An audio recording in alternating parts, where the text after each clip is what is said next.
अस्सलामुअलैकुम दोस्तों, मैं हूं सैयद अली और आप देख रहे हैं सब कुछ सीखो यूट्यूब चैनल। दोस्तों, आज की इस वीडियो में हम बात करने वाले हैं हज़रत अली ने फरमाया, दो तरह की कब्रों पर क़यामत तक लानत बरसती रहती है। तो दोस्तों, वो दो तरह की कब्रें कौन सी हैं आगे हम आपको वीडियो में बताएंगे। साथ ही साथ दोस्तों, हम आपको बताने वाले हैं कि रात में बार बार पेशाब के लिए उठना कैसा है, इससे हार्ट अटैक आ सकता है, लेकिन कैसे। साथ ही साथ दोस्तों, हम आपको बताएंगे हज़रत अली ने फरमाया पसीना आने की क्या वजह है, पसीना क्यों आता है। और दोस्तों, इन सब के साथ साथ हम आपको बताने वाले हैं कि 4 घरों में रहमत के फरिश्ते नहीं आते और ये घर बर्बाद हो जाते हैं। सब कुछ बताने वाले हैं, बस आप इस वीडियो को आखिर तक देखते रहिए। वीडियो शुरू करने से पहले अगर आप हमारे यूट्यूब चैनल पर नए आए हैं तो चैनल को सब्सक्राइब करके बेल आइकन ज़रूर दबा दें। तो चलिए वीडियो शुरू करते हैं। एक मर्तबा एक शख्स ने हज़रत अली से पूछा, या अली, वो कौन सी कब्र है जिस पर क़यामत तक लानत बरसती रहती है।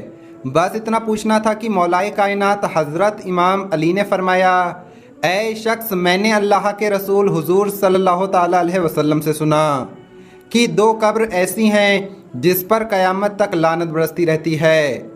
पहली कब्र उस बीबी या शौहर की है जो बीबी होकर अपने शौहर की इज्जत नहीं करती, उसके हक पूरे नहीं करती, या जो शौहर बनकर अपनी बीबी के हक पूरे नहीं करता।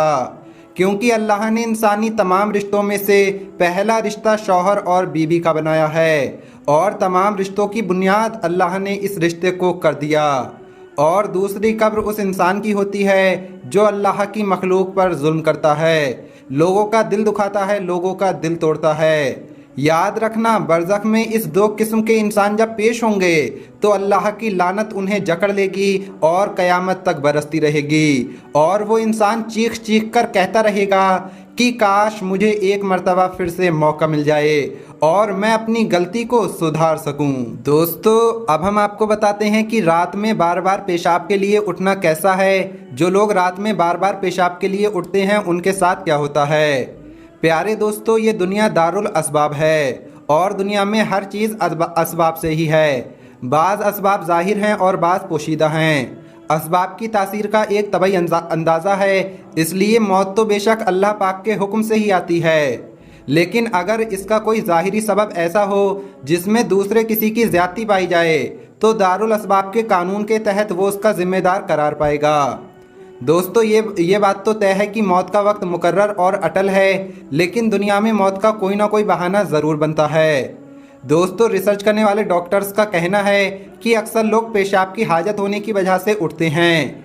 इसी तरह बाज़ लोग पानी पीने या फिर किसी दूसरे काम के लिए नींद की वजह से उठते हैं, जिसकी वजह से कोई हादसा भी हो सकता है।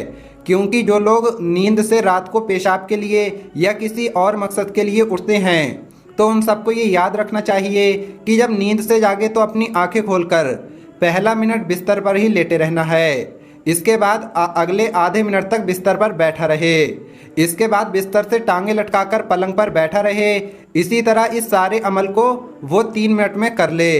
इस फार्मूले से आप मौत से काफ़ी हद तक महफूज रह सकते हैं। अक्सर देखने में आता है कि एक सेहतमंद इंसान होता है, तंदुरुस्त इंसान होता है और वो रात में ही मर जाता है। उसकी मौत की वजह जल्दबाजी में उठना भी शामिल हो सकता है। याद रहे, जब हम नींद से एकदम उठते हैं तो दिमाग को पूरी तरह से खून नहीं मिल पाता है।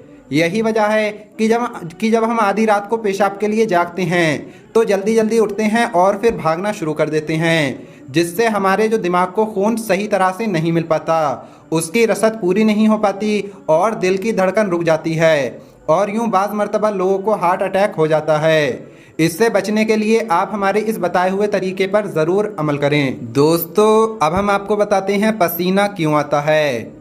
हज़रत अली ने फरमाया, पसीना आने की क्या वजह है। एक मर्तबा हज़रत अली के ज़माने में एक आदमी था जो अपने इलाके का बड़ा अमीर इंसान था। एक बार का जिक्र है कि वो शख्स हज़रत अली के पास आया और दस्ते अदब को जोड़कर कहने लगा, या अली, मैं बीमार रहता हूँ। अल्लाह ने मुझे खूब दौलत दी, अच्छा खाता हूँ, अच्छा पीता हूँ, लेकिन ये बीमारियाँ मुझसे जुदा नहीं होती, क्यों। तो मौलाए कायनात हज़रत इमाम अली ने फरमाया, ऐ अल्लाह के बंदे, जब हज़रत आदम अलैहिस्सलाम और उनकी बीबी हज़रत बीबी हव्वा सलामुल्लाह अलैहा जन्नत में थे तो ना दर्द था, ना पसीना था और ना थकावट थी।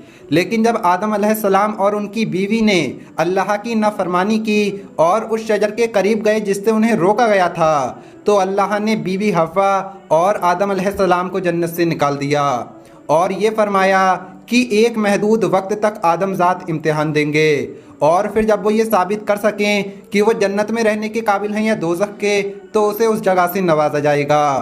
बीबी हव्वा से कहा कि तू दर्द से बच्चे जनेगी, ताकि आने वाले इंसान ये समझ लें कि ज़िंदगी का असल नाम इम्तिहान है। और हज़रत आदम अलैहिस्सलाम से कहा कि है आदम, तू अपने पसीने की खाएगा। ऐ शख्स, याद रखना, पसीना निकलने से जिन चीज़ों से इंसान को बीमारियां होती हैं वो अल्लाह के करम से पसीना निकलने से ख़त्म हो जाती हैं। तुम्हारे पास बहुत दौलत है, तुम खाना खाते तो हो लेकिन अपना पसीना नहीं निकालते, तुम मेहनत नहीं करते। जाओ, जैसे तुम खाना खाते हो वैसे ही अपने जिस्म से पसीना निकालने की आदत बना लो, देखना तुम्हारी बीमारियां तुमसे जुदा हो जाएंगी इंशाल्लाह। दोस्तों, अब हम आपको बताते हैं कि नबी करीम हुजूर सल्लल्लाहु ताला अलैहि वसल्लम ने इरशाद फरमाया, इन 4 घरों में रहमत के फरिश्ते दाखिल नहीं होते। और दोस्तों, जिन घरों में रहमत के फरिश्ते दाखिल नहीं होते उन घरों में बर्बादी का आना तय है। नंबर 1, जिस घर में कुत्ता होता है, तो नबी करीम हुजूर सल्लल्लाहु ताला अलैहि वसल्लम फरमाते हैं कि उस घर में रहमत के फरिश्ते नहीं आते। नंबर 2, जिस घर में किसी जानदार चीज़ की तस्वीर या मूर्तियां हों, तो उस घर के बारे में भी प्यारे आका हुजूर पाक सल्लल्लाहु ताला अलैहि वसल्लम फरमाते हैं कि उस घर में भी रहमत के फरिश्ते नहीं आते। और दोस्तों, जिन घरों में रहमत के फरिश्ते नहीं आते उन घरों में बर्बादी का आना तय है।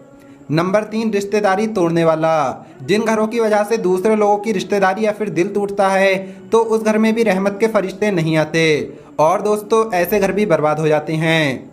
नंबर 4, जिस घर में जुनूबी हो तो उस घर में भी रहमत के फरिश्ते नहीं आते।